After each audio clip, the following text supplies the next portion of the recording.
എനിക്ക് ഭയങ്കര ദേഷ്യം പിടിക്കുന്നുണ്ട് കേട്ടോ, ദേഷ്യം പിടിക്കുന്നുണ്ട്. ചിലപ്പോൾ നിങ്ങൾ പണിക്കാരായ ഹിന്ദിക്കാരോട് പറയേണ്ടി വരും, അതല്ലേ നിങ്ങളുടെ സുഹൃത്തുക്കളായ ഹിന്ദിക്കാരോടൊക്കെ പറയേണ്ടി വരും. അതെങ്ങനെ പറയാം? മുജെ ഗുസ്സ ഹോരെ, മുജെ ഗുസ്സ ഹോരെ അല്ലേ, തും ക്യൂ ഗുസ്സ ഹോരെ, എന്താ നീ ദേഷ്യം പിടിക്കുന്നത്, അങ്ങനെയും ചോദിക്കാലോ.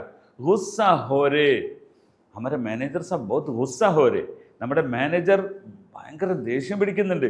അപ്പോൾ ഗുസ്സ ഹോരെ എന്നാ, ഗുസ്സ ഹോരെ. ഈ ഹോരെ എന്ന് പറയുന്നത്, അപ്പോൾ ഗുസ്സ നിങ്ങൾ മനസ്സിലാക്കി, അതിൻ്റെ വ്യത്യസ്ത ഭാഗങ്ങൾ പഠിക്കുക.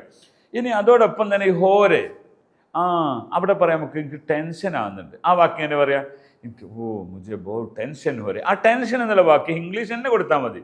बहुत ടെൻഷൻ ഹോരെ, ഏ സോച്ച് കെ മുझे बहुत ടെൻഷൻ ഹോരെ. അത് ചിന്തിച്ചിട്ട് എനിക്ക് ഭയങ്കരമായി ടെൻഷൻ ആകുന്നു. എന്താണ് പറയാം? ഏ ഇസ്കെ ബാരെ മേ സോച്ച് കെ മുझे बहुत ടെൻഷൻ ഹോരെ, ഇതിനെക്കുറിച്ച് ചിന്തിച്ച് എനിക്ക് ഭയങ്കര ടെൻഷൻ ആകുന്നു. ഓക്കെ, നമ്മൾ സാധനം പിന്നെ ഒരാൾ ചെയ്യാൻ കൊടുത്തു, വർക്ക് ചെയ്യാൻ കൊടുത്തു. അപ്പോൾ പറയാം എന്തായിട്ടുണ്ടെന്ന് പറഞ്ഞു, കാം ഹോരെ, കാം ഹോരെ എന്ന്. കാം ഹോരെ എന്ന് പറഞ്ഞാൽ വർക്ക് നടന്നുകൊണ്ടിരിക്കുകയാണ്. അതേപോലെ തന്നെ നമ്മളൊരാളോട് ഒരു പ്രോഗ്രാമിനെ കുറിച്ച് സംസാരിച്ചിട്ടുണ്ട്, അതിനെക്കുറിച്ച് തീരുമാനമായിട്ട് ഒരു ചർച്ച നടന്നുകൊണ്ടിരിക്കുകയാണ്. അപ്പം എന്താ പറയുക? ബാത്ത് ഹോരെ.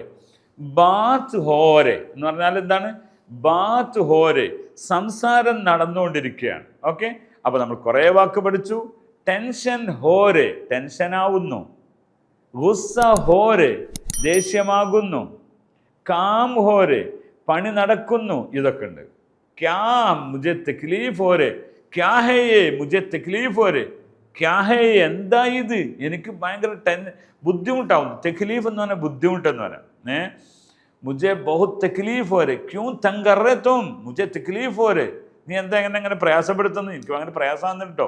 എന്നാൽ തക്ലീഫ് ഹോരെ, ഇവിടെ സ്ത്രീലിംഗ പുല്ലിംഗ വ്യത്യാസം നോക്കേ വേണ്ട. അത് നോക്കൽ എവിടെ ഇറങ്ങില്ല, അവസാനത്തിലാണ്. ഓരഹാഹേ ഓരഹീഹേ, അതങ്ങനെ പറയുന്നേ ഇല്ലല്ലോ. അതുകൊണ്ട് അതിന് മുമ്പ് തന്നെ അങ്ങനെ നിൽക്കുകയാണ്. അതുകൊണ്ട് എല്ലാ വിഷയത്തിലും ഒരുപോലെ പറയാൻ പറ്റിയ ഒന്നാണ് കാം ഹോരെ, തക്ലീഫ് ഹോരെ, ഗുസ്സ ഹോരെ, ആകുന്നു എന്ന ഒരു മീനിങ് ആണ്. ഇത്തരം ഹിന്ദിക്കാർ ഇത്തരം വാക്കുകളാണ് ഉപയോഗിക്കുക. അതൊന്നും പുസ്തകം നോക്കിയിട്ടല്ലല്ലോ അവരവരുടെ ഭാഷ പറയുന്നത്. ഇതുപോലെയാണ്. ഇസി തറ ആപ് ഭി സുൻ സക്തേ ഹേ, പഠ് സക്തേ ഹേ. ആയിയെ ഹമാരാ സാത്ത്, ഹമാരാ കോഴ്സ് അഭി ചൽ രഹേ, നമ്മുടെ കോഴ്സ് ഉണ്ട്. അതുകൊണ്ട് നിങ്ങൾക്കും അതിൽ ചേരാവുന്നതാണ്. ഓക്കെ, ആപ്കാ ധന്യവാദ്, ബഹുത് ശുക്രിയ.